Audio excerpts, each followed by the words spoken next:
Today, I'm going to reveal a story to you about me that people told about me for better than 50 years. So stay tuned, because this story, quote unquote, defined me.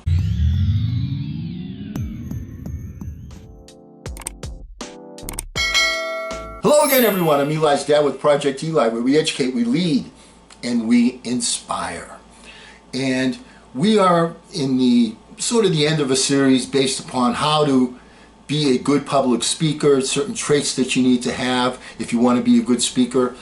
But the point is, if facts tell and stories sell. So it's critical that if you ever want to make a point with a group of people or even with your very own child, that you tell a story. How many times when you tell the story to your child, you use extra expression, you take the book, you go all the way, you show them the picture, okay? Isn't that the way you tell a story? Well, you have to kind of adult that up when you're talking to a group of people or making a presentation, but the principles are pretty much still the same.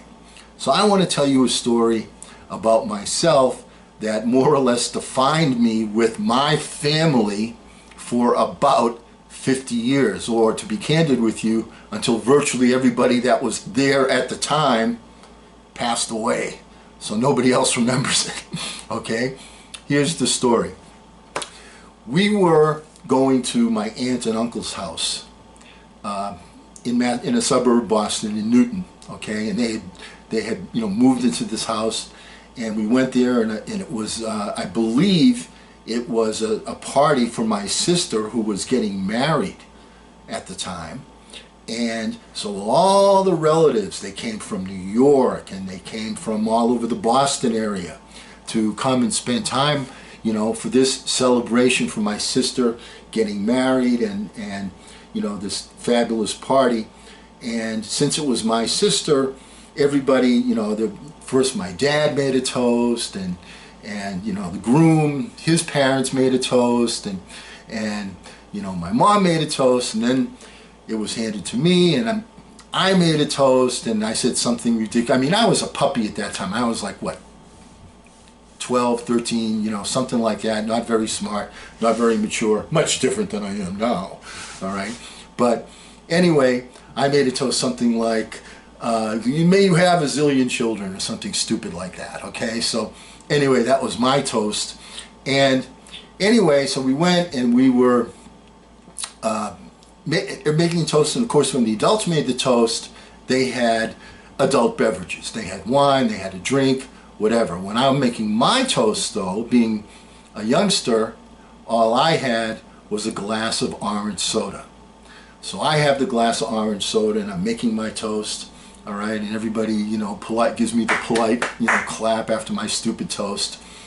And then my aunt says to me, "Hey, Eli's dad, please be careful with that orange soda.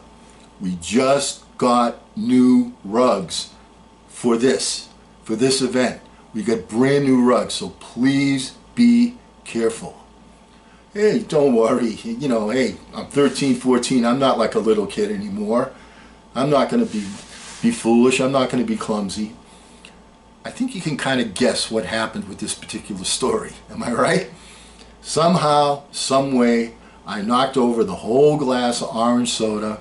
It landed right in the middle of the rug, and it never came out. They tried everything to get this orange soda out of this rug. So essentially, in one small fell swoop, I destroyed the living room in this house. And from that point forward, everyone always said, "So, want some orange soda? Want some orange soda?" Everybody needled me. They wouldn't let me go. They wouldn't leave me alone. And for 50 years, my legacy was, he's the guy that spilled the orange soda and ruined the rug. All right? So, and people remember that story. They don't remember that I was a good athlete, okay? They don't remember I pitched a no-hitter. They don't remember I scored the winning basket. What they remember is, I spilled the orange soda. All right, let's go back to some tips from Matthew Royce. Once again, huge shout out to him. Tip number 5 is pay attention to the pitch of your voice. Focus on the rise and fall of your voice when you speak. Now, I'm telling a story, if you want to go back and listen to it, you'll notice the change in the pitch in the voice. It helps you communicate emotion. When your pitch is too high or low, it can be unpleasant for the audience. So use a variety to keep your audience attention. A tendency for speakers is to end a sentence or a point in a raised pitch. That lowers the speaker's credibility. Instead of an upward pitch, use a downward inflection at the end of a point. This will help you return more quickly to a conversational pitch in your voice. Am I right on that? I just did it, didn't I? If you want to practice on that, record yourself and learn and listen to the change in your voice. You want to be a good storyteller, guess what? It takes practice. Point number 6, show power with the volume of your voice.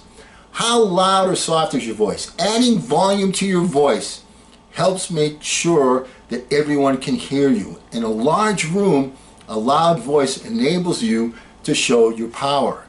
Let me kind of give you the negative on that. Do you ever go to a meeting where somebody who doesn't know jack about the subject is standing up and dominating the meeting and speaking in a very loud voice? What tends to happen is that other people in the meeting give credibility to that person speaking with the loudest voice, even though doesn't know very much.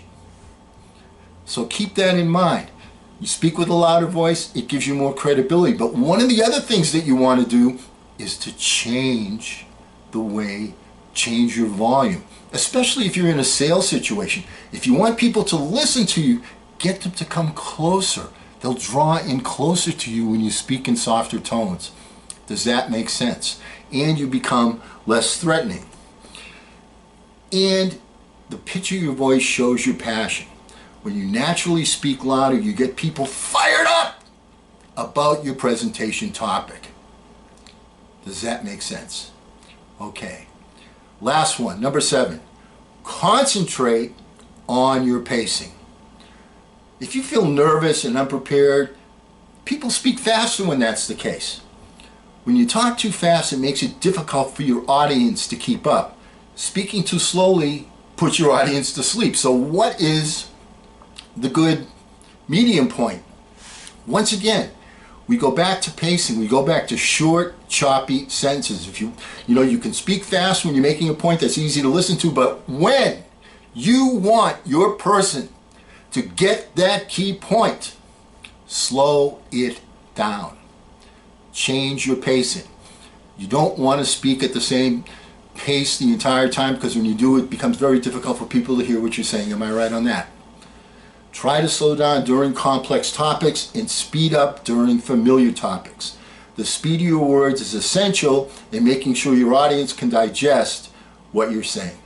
So let's put this series, this 3-part video, all together. There are 7 things you should know when it comes to public speaking and how to become a better presenter. Make sure you have purposeful body movements and positive facial expressions. Ensure you make eye contact with individuals and not a group of people. Tap into the power of the pause. Pay attention to the pitch of your voice. Show power with the volume of your voice. And concentrate on your pacing. To become a better public speaker, express yourself in a compelling and engaging way, and these tips should help. Remember, when you're speaking in front of a group, facts tell, people don't remember facts. Stories sell, people remember stories. And until next time we get together, remember, hey, don't ration the passion, fashion the passion. I'm Eli's dad.